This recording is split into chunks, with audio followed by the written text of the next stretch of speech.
Hello everyone, most welcome आप सभी students का आपके इस ऑनलाइन प्लेटफॉर्म यानी कि टेक्स्ट बुक पर। और स्पेशली इस वाली वीडियो के अंदर खासकर क्यों स्टूडेंट्स के क्वेश्चन का आंसर है इस वाली वीडियो में, जो कि सोच रहे हैं कि हमारा कांस्टेबल का एग्जाम अच्छा नहीं हुआ, अब क्या करें, किस एग्जाम की तैयारी करें।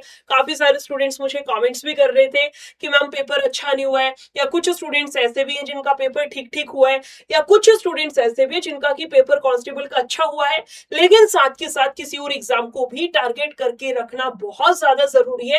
तो एक बार थोड़ा सा हम लोग डिटेल में देख लेते हैं कि कौन सी वैकेंसी आने वाली है, किस तरीके से क्या कुछ रहेगा, है ना। थंबनेल देख करके आपको मेरे ख्याल से थोड़ा कुछ समझ में आ गया होगा। यूपी ट्रिपल एस से पैट 2026 से आने वाली 30,000 प्लस नई भर्तियां, किस विभाग में कितनी भर्तियां हैं। आप सभी अगर यूपी के स्टूडेंट्स हैं तो आपको पैट के बारे में जरूर पता होगा, है ना।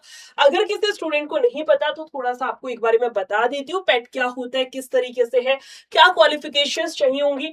सबसे पहले एज लिमिट आपकी 18 से 40 साल होती है, यानी कि मिनिमम 18, मैक्सिमम होती है 40। आयु में छूट भी दी जाती है, ये मैंने जनरल की बताई है, 18 से 40 है। बोला गया उत्तर प्रदेश सरकार के नियमों के अनुसार आरक्षित श्रेणी जिसमें SC ST OBC को 5 साल और PWD को 10 वर्ष की अधिकतम आयु सीमा में छूट दी जाती है। यानी कि मान लीजिए आप SC कैटेगरी से हैं फॉर एग्जांपल, तो आपकी आयु सीमा उस केस में 18 से 45 वर्ष हो जाएगी, ठीक है। शैक्षणिक योग्यता यानी कि एजुकेशनल क्वालिफिकेशंस में उम्मीदवार का किसी भी मान्यता प्राप्त बोर्ड से कम 10वीं, अगर आप 10th पास है एटलीस्ट कम से कम 10वीं कक्षा पास कर रखी है, then you are eligible for UP triple S C PET. आप पैट दे सकते हैं, उस केस में आप एलिजिबल है ना।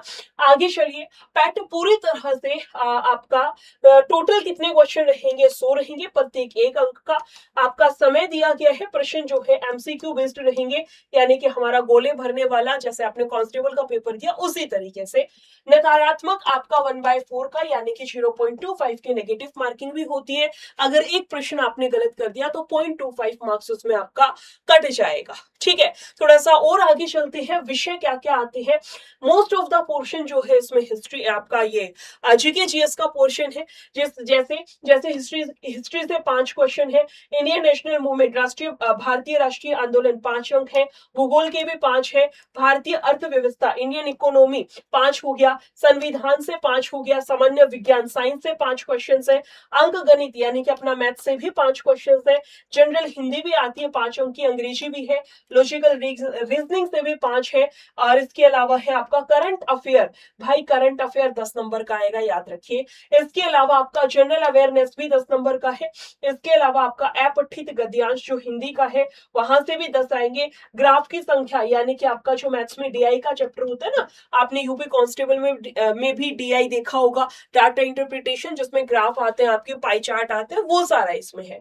इसके अलावा है तालिका एवं तालिका की व्याख्या में विश्लेषण, ये भी आपका 10 अंक का है। ये मैंने आपको एक बहुत ज्यादा डिटेल में वीडियो नहीं, रफली आइडिया दिया कि पैट होता क्या है, किस तरीके से क्या कुछ इसका सिलेबस है।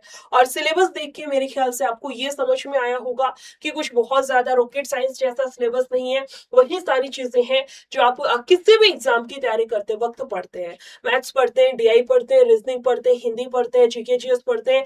जीके जीएस के अलावा मतलब जीके जीएस का जितना भी है उसमें चाहे साइंस हो, चाहे करंट अफेयर हो, या फिर आपका ये इकोनॉमी हो, हिस्ट्री हो, संविधान वाला यानी कि आपका पॉलिटिक्स वाला जो पोर्शन है ये हो। इसको सिविक्स बोला जाता है वैसे, है ना। बचपन में एक सब्जेक्ट होता था SS का जिसको हम सिविक्स बोलते थे, अब इसको पॉलिटिकल साइंस। मतलब कहने का मतलब वही, आपका सारा का सारा सिलेबस वही है जो आप किसी भी रैंडम एग्जाम की तैयारी करते हैं कॉम्पिटिटिव एग्जाम्स में, चाहे आप SSC हो गया या यूपी के किसी अदर एग्जाम की, चाहे कांस्टेबल उठा लो, वही वाली सारी चीजें, कुछ अलग से रॉकेट साइंस जैसा नहीं है ना। अब बात करते हैं कि मैम आपने बताया था कौन कौन सी वैकेंसीज आने वाली है, उस पर थोड़ी सी चर्चा करते हैं। चर्चा करने से पहले कि ये नोटिफिकेशन जैसा, या मैं कहूँ कि न्यूज कटिंग जैसा आपको कुछ यहाँ पर शो हो रहा होगा, मे बी विजिबल ना हो, मैं एक बार रीड करके बताती हूँ, सुनना ध्यान से। बोला जून में जारी होगी प्रारंभिक अर्हता परीक्षा 2026 की अधिसूचना। जून का कह रहे आरंभिक अर्हता परीक्षा यानी कि PET 2026 की अधिसूचना जून में जारी होने की संभावना है। हर वर्ष PET होने से जहां भर्ती प्रक्रिया नियमित और पारदर्शी बन रही है, वही प्रतियोगिता भी तेजी से बढ़ रही है। ऐसे में अच्छे परसेंटाइल हासिल करना ही युवाओं के लिए सरकारी नौकरी का आधार बनेगा। प्रारंभिक अर्हता परीक्षा 2025 के आधार पर अब तक 16,000 पदों पर भर्तियों के लिए विज्ञापन जारी हो चुके हैं। अगले 3 वर्ष तक पीटी 2025 का स्कोर मान्य रहेगा। 3 साल का बोला है, याद रखिएगा। बहुत सारे बच्चे इस चीज में भी कंफ्यूज हैं। इसके अलावा है उत्तर प्रदेश अधीनस्थ सेवा चयन आयोग की ओर से आयोजित प्रारंभिक अर्हता परीक्षा यानी कि पीटी 2025 में 19,43,171। अच्छा जी, बोला गया परीक्षा की खास बात यह है,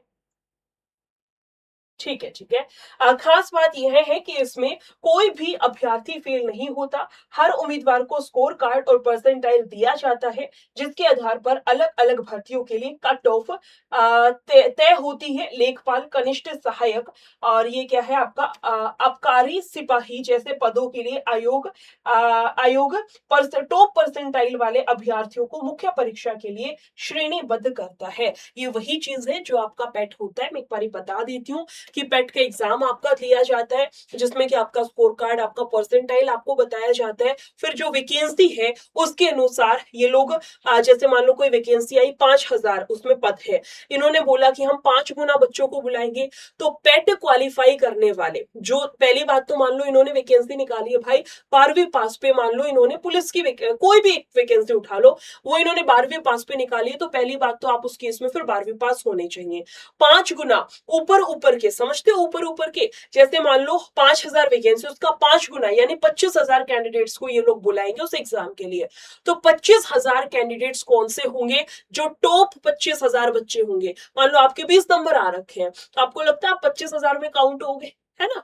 तो जो टॉप के 25,000 बच्चे उनको बुलाएंगे। मान लो कोई एग्जाम है जिसमें 10,000 वैकेंसी है, इन्होंने बोला 8 गुना बच्चों को बुलाएंगे, 80,000 कैंडिडेट्स को बुलाया जाएगा। आपका नाम उस 80,000 के लिस्ट में आना चाहिए। यानी कि आपको पैट में दम लगाना पड़ेगा सो दैट आप उस वैकेंसी के लिए टॉप जो कैंडिडेट्स बुलाए जाएंगे उनमें आप काउंट हो सके। वैकेंसीज कौन कौन सी है एक बार देख लेते हैं भाई। आपका है आबकारी सिपाही, जिसमें कि 722 पद है, सॉरी 722 पद है। सम्मिलित अवर अधिनिष्ठ सेवा, इसमें आपका 2285 पद है। कृषि विभाग में आपका 2760 समथिंग पोस्ट है। सहायक सांख्यिकी अधिकारी में 929 पद है। सहायक बोरिंग तकनीशियन में आपका 402 पोस्ट है। दिव्यांगजन सशक्तिकरण विभाग में आपका कितना था, 58 पद है। लेखपाल में आपका 7,994 पद है, लिख लेना भाई, लेखपाल के 7,994 है। इसके अलावा प्रदूषण नियंत्रण बोर्ड में आपका 93 है और फार्मासिस्ट में आपका 550 पद है। ये सारी वैकेंसीज है पैट के थ्रू, जो कि हमने थंबनेल भी रखा था कि आने वाली भर्ती किस किस तरीके से कौन कौन से वैकेंसीज है। अब आपको ये तो समझ में आया होगा कि मैडम जी वैकेंसीज, एग्जाम्स और सारी चीजें हमारी आती रहती हैं, दिक्कत आती है। मैंने बहुत सारे स्टूडेंट्स को देखा भी है कि मैम आज ये पेपर है, हमने ये खरीद लिया, इस प्लेटफॉर्म का मूक खरीद लिया, हमने परचेज कर लिया, इस प्लेटफॉर्म से हमने पीवाईक्यू ले लिया, इस साइट से हमने ये वाले क्वेश्चंस निकाल लिए, इस प्लेटफॉर्म से हमने प्रैक्टिस क्वेश्चंस ले लिए। आपको इतना सब करने की जरूरत नहीं है, आप खुद ही उसमें कंफ्यूज हो जाते हो आपने किस प्लेटफॉर्म से क्या खरीद रखा है। एक सब्जेक्ट पढ़ना हो ना, तो मैं आपकी बात से एग्री करती हूँ, आप 10 प्लेटफॉर्म से खरीदो, 10 जगह अपना टाइम इन्वेस्ट करिए, आपको कोई समस्या नहीं है। लेकिन जहां आपको इतने सारे सब्जेक्ट पढ़ने होते हैं और आप उसमें भी और उस चीज को अवॉइड कर रहे हो। मैं हाल फिलहाल में ही मिली हूँ एक स्टूडेंट तो क्या, वो मेरा फ्रेंड ही है, मेरा क्लासमेट था, है ना। अब वो पढ़ रहे, तैयारी कर रहे, तो वो बता रहा है मैंने इससे ये खरीद रखा है, इससे ये खरीद रखा है, इससे ये खरीद रखा है। मुझे इतनी नॉनसेंस वो चीज लगी। इससे बेटर है आप एक ही जगह पर, एक ही प्लेटफॉर्म पर सारी चीजों का आप एक्सेस ले लीजिए। कैसे होता है सारी चीजों का एक्सेस, एक बार मेरी बात को ध्यान से सुनना, आप समझना। ये आपका सुपर पास लाइव है। सुपर पास जिस बच्चे ने खरीद लिया, उसके पास में टेक्स्ट बुक की एप्लीकेशन पर जितने भी बैचेस प्रेजेंट में रन हो रहे हैं, यानी कि चल रहे हैं, या फिर 1 साल के अंदर अंदर जितनी भी वैकेंसीज के लिए बैचेस आएंगे, उन सभी बैचेस का आपको एक्सेस मिल जाता है। यानी सुपर पास खरीदने वाले बच्चे के पास में जितने भी बैचेस हैं, वो सारे के सारे बैच अनलॉक हो जाएंगे, खुल जाएंगे। बैचेस रहेंगे, साथ ही साथ उस बैच के पीवाईक्यू मिल जाएंगे, उसके प्रैक्टिस क्वेश्चंस मिल जाएंगे, उसके मॉक टेस्ट, जो आप टेस्ट सीरीज खरीदते हो ना टेक्स्ट बुक की, पास प्रो खरीद करके, वो अलग से नहीं खरीदनी पड़ेगी, इसके अंदर इंक्लूडेड है। समझ रहे हो? यानी कि 999 में आपको 1 साल तक टेक्स्ट बुक की एप्लीकेशन का इनडायरेक्टली मैं कह सकती हूँ कंप्लीट ही एक्सेस मिल जाता है ना। कूपन कोड मैं आपको दे देती हूँ निशा22। मेरा नाम निशा है, आप ये यूज करिए। उसके बाद 22 ये कूपन कोड बन जाएगा, इसमें जाकर के आप एक्सेस कर सकते हैं। कैसे? आप इसी वीडियो में यहाँ नीचे मोर पर क्लिक करेंगे।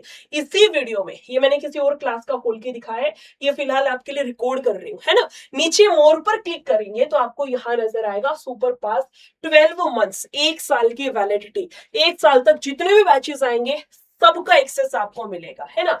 इस पर क्लिक करना है, उसके बाद अप्लाई कूपन में जाइएगा।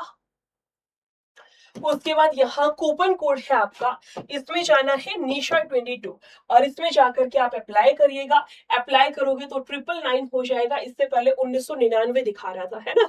कूपन कोड डालने से 999 होगा। देन इस ग्रीन वाले पे क्लिक करके आगे का प्रोसेस कर लीजिएगा। मेरा टेलीग्राम चैनल भी है निशा मैम टेक्स्ट बुक नाम से, ज्वाइन जरूर करिएगा। और बाकी फिर मिलते हैं किसी और वीडियो में। तब तक के लिए thank you so much, take care and bye bye.